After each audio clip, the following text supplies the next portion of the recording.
Hello all, hope you're keeping well. Hopefully you're making the most of the private prayer times in our church buildings.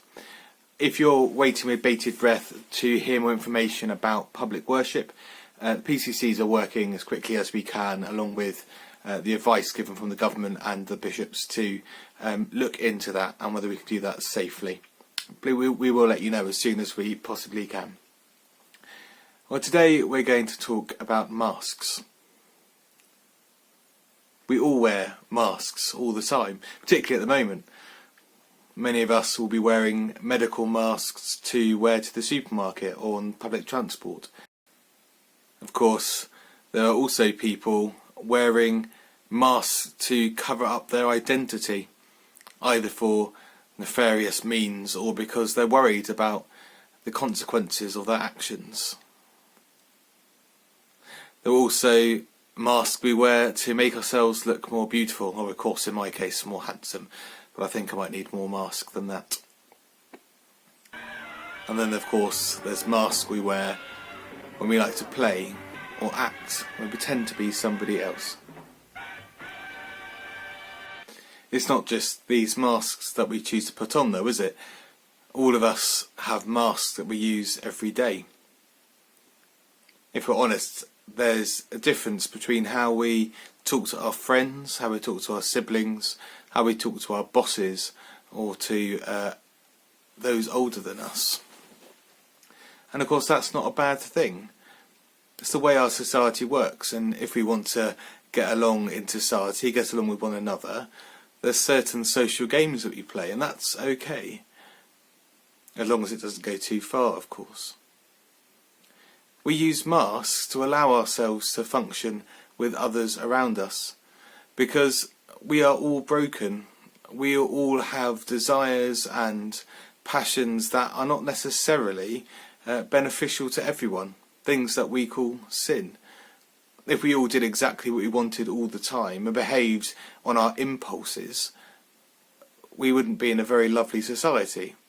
But instead we control ourselves, we choose how we present ourselves to others, even though internally we are having to make difficult choices. That's a good thing. And yet sometimes those other things slip out, don't they? Those things we don't want to do seem to come out somehow, or those things we do want to do, that the right things, we never just quite manage to live out as we should. Our mask slips perhaps from where we want it to be. But how much better still would it be if we didn't need that mask? If we didn't need that mask to hide ourselves, because actually our true self would be one that represents Jesus fully and completely, one that honours our Father in heaven. I wonder what sort of mask you've got on today. Is it that important sort of mask that allows us to function in society, that mask that allows us to be a slightly different person whilst still being true to ourselves and to who God has made us to be? Or are we wearing a mask that's trying to hide a brokenness inside us that we need to be conformed to the likeness of Jesus? I want to challenge each of us that if we know that we're using a mask to try and hide things, and occasionally we might see that because our mask slips, a thought comes in that we don't want to be there, or behaviour that harms ourselves or others or dishonours God, actually we don't just keep covering that up with the mask, but instead we go to the source of healing, we go to the source of all goodness and life, to God himself, and ask him to transform us. And one thing God gives us to help with that is the body of the church. Sometimes people ask me, do I need to go to church to be a Christian? And I often answer them with this: you need to be the church to be a Christian. Because it's not about a building, it's not about an organisation, it's not about waking up early on Sundays. It's about living with other Christians the life that God has called us to. Jesus told us, where 2 or 3 are gathered, there I am in their midst. Sometimes we hear that said at prayer meetings and the like.